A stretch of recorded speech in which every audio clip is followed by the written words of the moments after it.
شروع اللہ کا نام لے کر جو بڑا مہربان نہایت رحم والا ہے۔ یعنی خواہش نفسانی پورا کرنے کے لیے عورتوں کو چھوڑ کر مردوں کے پاس آتے ہو۔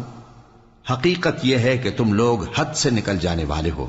اور ان لوگوں سے اس کا جواب کچھ نہ بن پڑا، اور بولے تو یہ بولے کہ ان لوگوں یعنی لوط اور اس کے گھر والوں کو اپنے گاؤں سے نکال دو کہ یہ لوگ پاک بننا چاہتے ہیں۔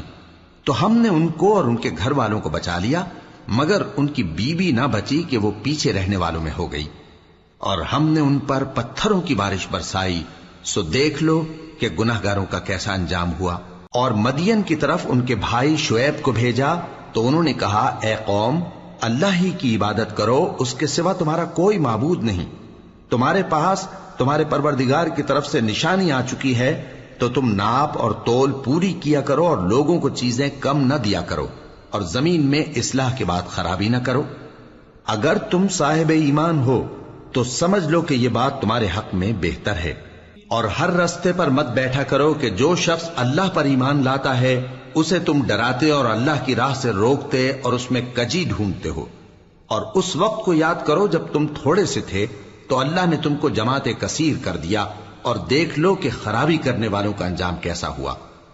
اور اگر تم میں سے ایک جماعت میری رسالت پر ایمان لے آئی ہے اور ایک جماعت ایمان نہیں لائی تو صبر کیے رہو یہاں تک کہ اللہ ہمارے تمہارے درمیان فیصلہ کر دے، اور وہ سب سے بہتر فیصلہ کرنے والا ہے۔